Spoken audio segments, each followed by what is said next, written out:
무더운 여름 이 바닷가 모래사장에서 한 사람이 멋있는 손목시계를 하나 주었습니다.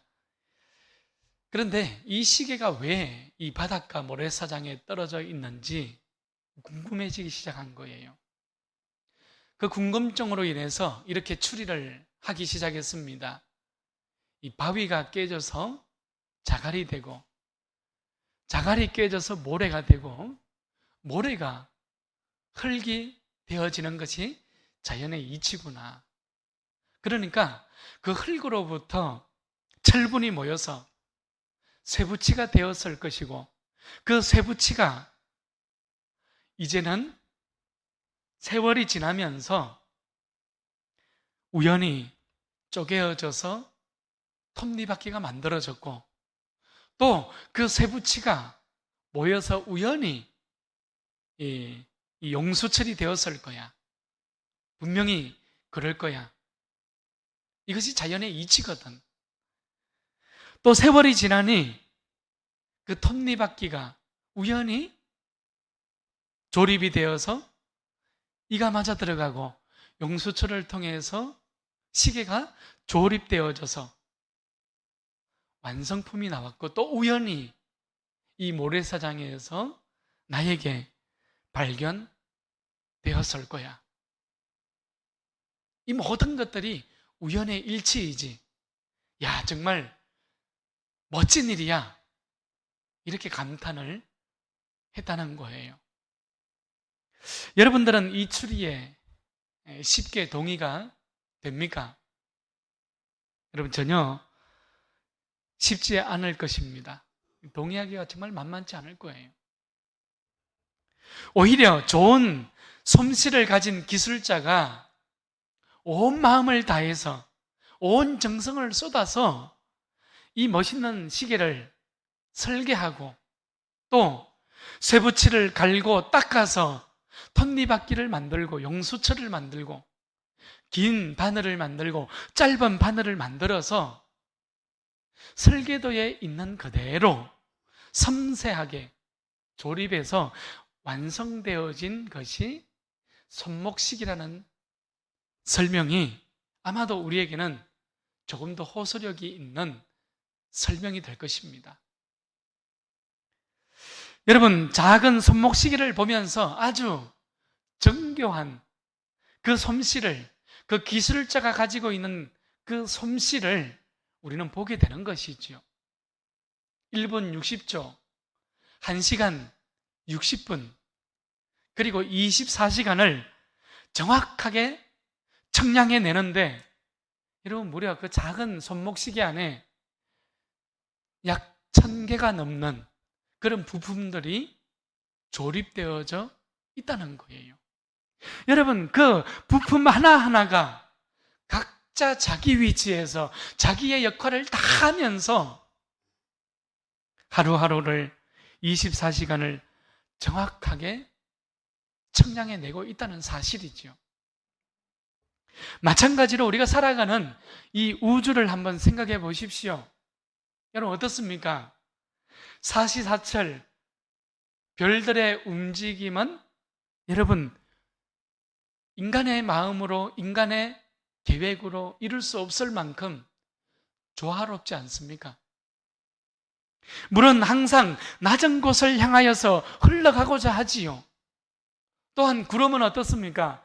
구름은 땅에 내려앉기보다 항상 하늘로 올라가려고 하는 그 놀라운 하나의 조화를 가지고 있는 것이죠. 여러분, 모든 것이 우리의 이성에 합리적이고 조화롭습니다. 자, 그런데 우리가 살아가는 이 사회, 우리가 살아가는 이 세상을 한번 보십시오. 부조화하고 불합리한 일들이 종종 발견되어지지 않습니까? 누군가는 태어나면서부터 선천적으로 불편하게 태어납니다. 또 누군가는 뜻하지 않은 질병에 노출되어서 살아가기도 합니다. 하루아침에 폭풍과 해일이 몰려와서 모든 것을 빼앗아 가기도 합니다.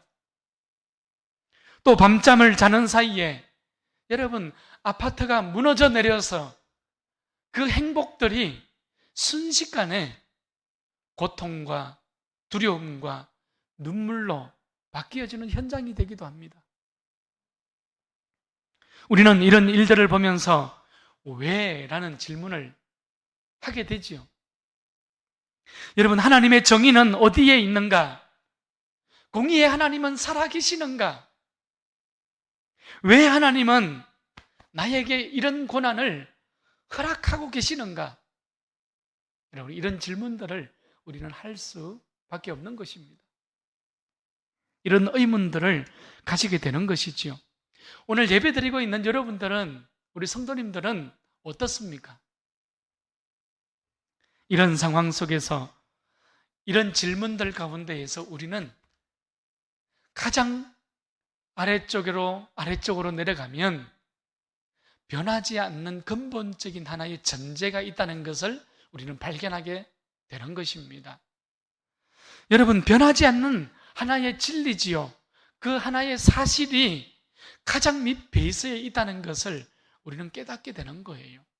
그것이 무엇입니까? 하나님이시지요. 여러분, 모든 고난보다, 모든 상황보다 앞서 있는 것이 있다는 것입니다. 살아계신 하나님이시지요. 역사 속에 개입하시는 하나님이십니다. 전지전능하신 하나님이시지요. 어제나 오늘이나 영원토록 변함이 없으신 그 하나님을 우리는 모든 고난, 모든 상황보다 앞서 계시는 하나님의 모습을 우리는 발견해 볼 수 있게 되는 것이지요. 만약 이런 사실들을 모른다면 하나님은 왜 고난을 허락하시는가? 이런 질문조차 할 수 없기 때문입니다. 여러분, 하나님이 없는 사람들은 왜 나에게 있는 이 고난을 허락해 주시는가? 신이라는 존재가 왜 허락해 주는가? 이런 질문이 아니라 하나님이 없는 사람들은 왜 이 땅 가운데에 고난이 존재할까라는 의문을 가지기 때문입니다. 여러분, 사람들은 이런 고난의 문제에 대해서 역사만큼이나 긴 연구들을 진행해 왔지 않습니까? 철학적인 접근을 했어요. 사회 구조적인 접근을 합니다. 정치, 경제적인 접근을 합니다. 또 문화적인 접근, 다양한 방법들의 연구를 지금까지 끊임없이 해왔어요. 그러나 어찌 보면 다 실패했습니다. 결론은 단 한 가지뿐이었어요. 인간은 어떤 해결책도 가지고 있지 않다는 거예요. 이 고난의 문제에 있어서 인간이 할 수 있는 불가항력적인 고난은 여러분, 인간으로서는 더 이상 어찌할 수 없다는 것입니다. 그러나 성경은 말씀하고 있죠. 이사야 55장 8절 9절 말씀입니다. 이는 내 생각이 너희의 생각과 다르며 내 길은 너희의 길과 다름이라. 여호와의 말씀이니라. 이는 하늘이 땅보다 높음같이 내 길은 너희 길보다 높으며 내 생각은 너희의 생각보다 높음이니라. 할렐루야. 여러분, 이것이 불가항력적인 고난 가운데에서 주어지는 하나님의 메시지이기도 합니다. 여러분, 오늘 이 땅의 방법이지요, 이 땅의 해결법이 아니라 다시금 하나님의 말씀 앞으로 돌아설 수 있기를 축복합니다. 여러분, 어리석은 길에서 일어날 수 있기를 축원합니다. 하나님의 생각, 하나님의 길은 우리가 가진 이성이지요, 과학, 인간의 논리로서 측량할 수 있는 것이 아니기 때문입니다. 여러분, 우리는 질적으로 하나님이라는 신적 다름을 인정할 수 있어야 하는 거예요. 여러분, 하나님의 신적 다름, 하나님의 그 깊음을, 하나님의 그 높음을 우리는 다 이해할 수가 없어요. 피조물이기 때문에 그렇습니다. 유한한 존재거든요. 여러분, 바로 이 자리에서 무엇이 나옵니까? 역설이라는 것이 나올 수 있는 거예요. 하나님의 크심과 인간의 작음이지요. 하나님과 나 사이에 존재하는 그 신적인 존재와 피조물 사이에 존재하는 질적 차이. 여러분, 이 질적 차이는 무한한 차이입니다. 여러분, 이것을 우리는 역설의 자리에서 발견하게 되는 거예요. 바로 이것이 우리가 가질 수 있는 유일한 소망이요, 우리가 가질 수 있는 유일한 희망이라는 것입니다. 그래서 성경은 여러분 다 이해가 되지 않기 때문에 믿을 수 있는 책이 되는 것입니다.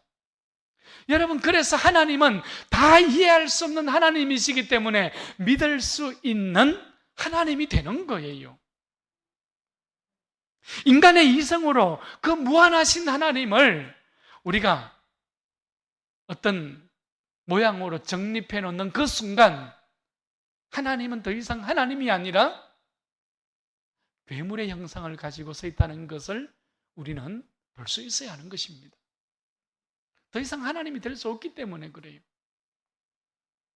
신명기 29장 29절 말씀입니다. 감추어진 일은 우리 하나님 여호와께 속하였거니와 나타난 일은 영원히 우리와 우리 자손에게 속하였나니 이는 우리에게 이 율법의 모든 말씀을 행하게 하려 하심이니라. 여러분, 비밀 가운데에, 감추어진 것 가운데에는 하나님이 계시고 드러난 일들 가운데에는 우리가 서 있습니다. 그러나 이러한 조화 가운데에 하나님의 말씀을 따라 순종하게 하려 하기 위한 하나님의 놀라운 섭리가 감추어져 있다고 신명기 29장 29절에서는 우리에게 말씀하고 있는 거예요. 오늘도 신실하신 하나님, 전능하신 하나님의 그 말씀 앞으로 돌아서서 우리의 교만한 마음을 꺾을 수 있기를 바랍니다. 여러분, 내 아직을 허물 수 있기를 바랍니다. 그래서 믿음의 자리에 서서 하나님의 거룩한 길이지요, 하나님의 구별되어진 은총이지요, 하나님의 그 섭리의 길을 걸어갈 수 있기를 축복합니다. 여러분, 이 길만이 성경은 우리에게 살 길이라고 이야기하는 거예요. 여러분, 이 믿음의 길에 서는 것만이 회복의 길이라고 성경은 우리에게 말씀하고 있기 때문입니다. 오늘 본문에서 우리는 마지막 절 6절 말씀이지요. 요셉의 환난에 대하여는 근심하지 아니하는 자로다. 오늘 이 한 말씀에 우리가 조금 더 집중해서 오늘 말씀을 우리가 묵상하고자 합니다. 아모스는 6장에서 이스라엘 백성들의 멸망의 원인이지요, 이스라엘 백성들의 멸망의 이유에 대해서 아주 상세하게 우리에게 기록해주고 나열해주고 있습니다. 오늘 1절 말씀으로 가보십시오. 시온에서 교만한 자, 그리고 사마리아에서 마음이 든든한 자들이 누구인지를 우리에게 설명해 주고 있습니다. 여러분, 곧 백성의 머리, 이스라엘이 따르는 지도자들이라고 말씀하고 있지요. 우리가 지금까지 살펴본 것처럼 여러분, 이스라엘의 지도자들은 모든 백성들에 앞서서 어떻게 했습니까? 그들은 위선적인 종교생활, 위선적인 신앙생활을 했지 않습니까? 하나님을 향하여 돌아서지 아니하고 하나님의 말씀의 길에서 이탈했어요. 등을 돌렸습니다. 교만으로, 자만심으로, 불신앙으로 가득 찬 이스라엘 사회가 되었던 것입니다. 이스라엘은 하나님의 율법을 가지고 있었지만 오히려 그 율법을 가지고 하나님의 법도의 길을 걷는 것이 아니라 약한 자들이지요, 그들을 탈취하는 법으로 그들은 만들었지 않습니까? 자신들에게 유리한 법으로 바꾸어 해석했던 거예요. 더 이상 법이 정의를 세워가지 못하였습니다. 더 이상 법이 공의를 말하지 않는 물같이 흘러보내지 못하였어요. 가난한 자들을 보호해주지 못하였다 이 말입니다. 자신들의 배만 불리는 이스라엘 사회의 실상의 모습을 그대로 보여주고 있는 모습이 되는 것이죠. 여러분, 내 열심이죠. 그 내 열심 때문에 하나님의 열심이 설 자리가 없는 그런 삶의 자리, 그런 사회를 만들어 놓고 있었던 것입니다. 하나님을 믿고 하나님을 따른다고 했던, 하나님을 예배하고 하나님의 말씀을 가졌다고 했던 그 이스라엘 사회의 부조리의 모습을 우리는 지금 발견해 보게 되는 것이에요.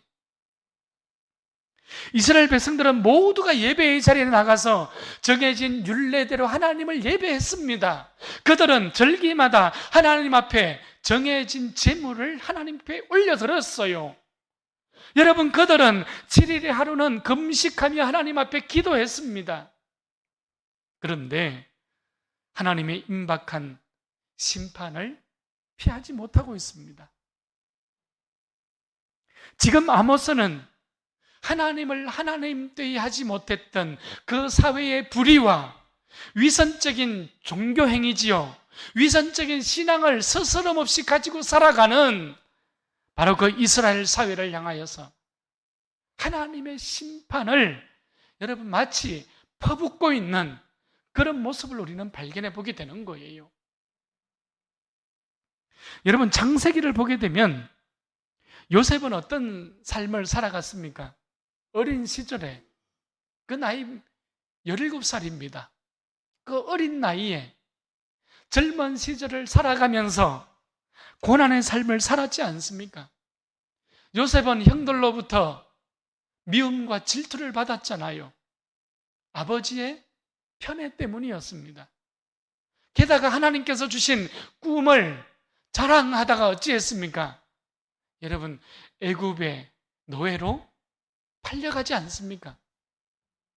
노예로 팔려가서 겨우 자리를 잡고 이제 겨우 평안을 누리는 듯합니다. 보디발에게 인정을 받았거든요. 자, 그런데 보디발의 아내로부터 누명을 뒤집었습니다. 그리고 어떻게 합니까? 엎친데 겹쳤다고 감옥으로 또 끌려갑니다. 타향살이 하는 것만 해도 서럽고 눈물 나는데 지금 감옥의 자리에 들어가서 그는 자유조차도 잃어버리는, 모든 가진 것을 다 빼앗겨버리는 바로 그 자리까지 나아갔던 것이 요셉의 삶이었지 않습니까? 요셉의 감옥에서 무려 3년이라는 긴 세월을 보냅니다. 17살의 노예로 팔려와서 13년의 세월이 더 흐르지요. 눈물의 세월이었습니다. 고난의 세월이었어요. 여러분, 사람의 눈으로 보기에 요셉의 고난을 이해할 수 있을까요? 요셉은 하나님을 섬긴다 했고, 요셉은 하나님께서 주신 꿈을 가졌고, 요셉은 하나님을 예배하는 그 자리를 포기하지 않는 사람이었잖아요. 그런데 요셉은 사람이 보기에는 고난의 세월, 정말 이해되지 않는 세월을 살아가는 그런 사람이 요셉이었잖아요. 여러분, 우리가 여기에서 요셉을 다시 해석할 수가 있습니다. 요셉은 모든 것을 다 포기하고, 요셉은 모든 것을 다 빼앗겼다 할지라도, 그럼에도 불구하고 한 가지를 포기하지 않았던 것이 있었어요. 그것이 무엇입니까? 하나님입니다. 할렐루야. 여러분, 믿음만큼은 포기하지 않았던 거예요. 하나님과 함께 이 나그네의 인생길이라 할지라도, 목마르고 눈물 나고 고통의 인생의 길이라 할지라도, 오늘 이 길에서 하나님과 동행하는 이 믿음의 자리는 결단코 포기할 수 없었던 것이 요셉이었지 않습니까? 그는 감옥에 가서조차도 하나님을 포기하지 않았던 사람이었습니다. 창세기 39장 23절이지요. 이는 여호와께서 요셉과 함께 하심이라. 여호와께서 그를 범사에 형통하게 하셨더라. 아멘. 오늘 우리도 요셉처럼 하나님을 예배할 수 있기를 바랍니다. 하나님과 함께하는 삶을 포기하지 않기를 바랍니다. 하나님을 찬송하고 하나님과 동행하는 이 믿음의 길에 든든히 설 수 있기를 바랍니다. 여러분, 이것만큼은 포기할 수 없는 존재가 성도의 존재이지 않습니까? 이것만큼은 타협할 수 없는 존재가 성도라는 존재예요. 요셉은 결국 하나님의 은혜를 경험하게 되지요. 노예했던 요셉은 애굽의 총리가 됩니다. 여러분, 총리가 되어서 성공했다는 사실이 아니라 우리는 이 모든 눈물의 과정이지요. 이 모든 외로움의 길이 야곱과 야곱의 가문 그리고 이스라엘 백성들을 구원하고자 하는 하나님의 섭리였다는 사실을 우리는 여기에서 볼 수 있어야 하는 거예요. 모든 사람들이 다 애굽이 총리가 되었대, 형통했대, 여기에 포커스를 맞춥니다. 그러나 여러분, 우리는 이스라엘을 구원하고자 하신 하나님의 섭리가 그 고난과 그 눈물의 길 가운데에 단 한 번도 변함없이 하나님의 계획이 실행되어지고 있었다는 사실을 우리는 볼 수 있기를 바랍니다. 여러분, 하나님의 눈에는 어떻습니까? 이 모든 요셉의 고난의 길이 축복의 길이었던 거예요. 사람이 보기에는 눈물의 길이었지만 하나님이 보기에는 여러분, 복을 주기 위한 하나님의 섭리의 길이었다는 사실이지요. 놀라운 길이지 않습니까? 하나님의 축복은 여러분 기억하십시오. 고난의 옷을 입고 우리에게 찾아오는 거예요. 하나님의 축복은 고난에 가리워져서 우리에게 다가온다는 사실입니다. 오늘 우리 모두가 고난 속에 가리워지고 고난 속에 숨겨져 있는 하나님의 그 놀라운 섭리를 볼 수 있기를 축복합니다. 자, 그런데 지금 아모스 시대의 이스라엘 백성들은 어떠했습니까? 고난을 이기고 하나님을 타협하지 아니했던 요셉의 길과는 정반대의 길로 가고 있는 것을 우리는 아모스를 통하여서 지금 발견하게 됩니다. 비참한 멸망이 앞에 엎드려 있는데도 불구하고 그들은 하나님께로 돌이키지 않아요. 정의와 공의가 땅에 버려졌어요. 부패하여 더 이상 쓸모없는 믿음, 쓸모없는 민족이 되었습니다. 여러분, 청소를 해야 되는 상태예요. 세상적인 영광만 바라보고 세상적인 욕심만 누리고 있기 때문입니다. 오늘 2절로 가보십시오. 2절에 보면 이스라엘 백성들은 영토가 넓다 합니다. 3절로 가보십시오. 흉한 날이 멀다 하여 포악을 가까이 하며 살아갑니다. 하나님이 사라진 이스라엘 백성들의 모습이에요. 4절로 가보십시오. 그들은 상하 침대에 누워 빈둥거리고 있습니다. 5절에서는 비파 소리에 노래를 지절거리지요. 여러분, 가만히 보십시오. 오늘 이 모습들은 사람의 눈에는 어떤 모습입니까? 안정의 모습이지요. 사람의 눈에는 평화의 모습입니다. 사람의 눈에는 기쁨의 모습이지요. 사람의 눈에는 성공의 모습입니다. 그러나 우리 하나님의 눈에는 어떠하였을까요? 여러분, 우리 하나님의 눈에는 멸망으로 치닫고 있는 이스라엘 백성들의 모습이었다는 것입니다. 여러분, 사람의 눈에는 요셉의 고난이 비참한 모습 그 자체였습니다. 실패의 자리였어요. 절망의 자리였어요. 그러나 여러분, 하나님의 눈에는 소중하고 가장 값진 축복의 자리였다는 것이지요. 요셉은 고난을 통해서 지금 하나님의 그 섭리를 경험하고 있는 거예요. 요셉은 고난을 통하여서 자신의 믿음이 정금과 같이 단련되어서 하나님 앞에 서 있는 것을 우리는 발견하게 되는 것입니다. 고난을 통해서 구원의 새 역사를 써나가고 있는 요셉의 모습을 우리는 보고 있는 것이지요. 오늘 7절 말씀으로 가보십시오. 그러므로, 이 결론입니다. 이제는 사로잡힐 것입니다. 이스라엘 백성들이 아수르가 쳐들어오면 이스라엘은 가장 앞서서, 그러니까 선두에서 잡혀서 그들은 아수르로 끌려가게 될 것입니다.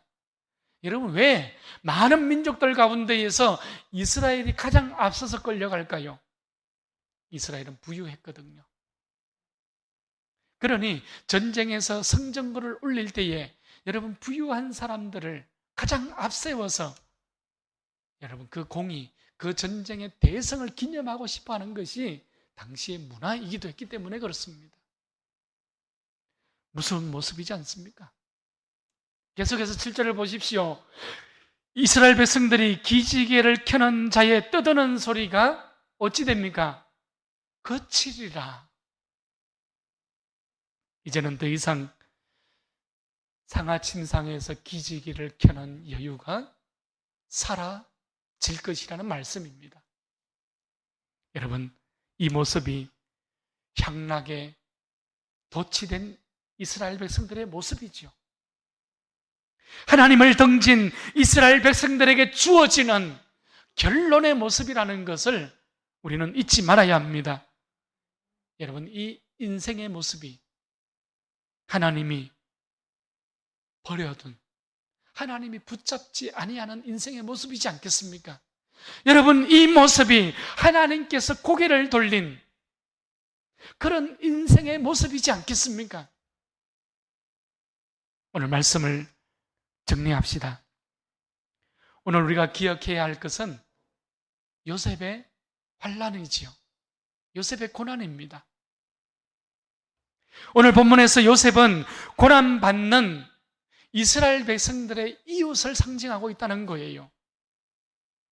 이스라엘 사회는 가난하고 소외된 이웃의 삶에 더 이상 관심을 가지지 않았습니다. 이웃의 고통에 무관심했던 거예요. 이스라엘 백성들은 하나님을 섬겼지만 그들 가운데에는 물질에만 관심이 있었고 자신의 배만 불리기에 급급했습니다. 하나님은 이런 이기적이었고 이런 방탕한 이스라엘 백성들을 지금 눈여겨보고 계시는 것이죠. 말씀의 길을 멀리하고 풍요의 신이었지요. 바알을 따랐습니다. 바알의 길에 들어서서 그들은 바알의 길을 걸어갔어요. 결국 우상의 길에서 하나님의 심판을 자초하고 있는 이스라엘 백성들의 모습이 되는 것이죠. 아모스는 이런 상황 속에서 지금 이스라엘 백성들을 향하여서 외치고 있는 거예요. 오직 하나님의 정의를 물같이 흘러보내라는 것이지요. 오직 하나님의 공의를 말하지 않는 강같이 흐르게 하라고 지금 아모스는 외치고 있는 그 모습입니다. 하나님의 주권과 하나님의 절대성이지요. 하나님의 의와 하나님의 사랑을 마음껏 흘러보내라는 것입니다. 여러분, 그래야 살 수 있다는 거예요. 이런 의미에서 요셉의 고난은 여러분 어떤 길이었습니까? 요셉의 고난의 길은 비록 눈물의 길이었지만 요셉의 고난은 하나님의 사랑이지요. 하나님의 그 정의지요, 하나님의 공의지요, 하나님의 역사지요, 하나님의 살아계심이지요. 여러분, 이 모든 것들을, 하나님의 섭리를 증명해내는 길이 되었다는 것입니다. 이 길이 바로 요셉의 고난의 길이었습니다. 하나님의 사랑을 증명해가는 하나의 스토리가 되었던 것이지요.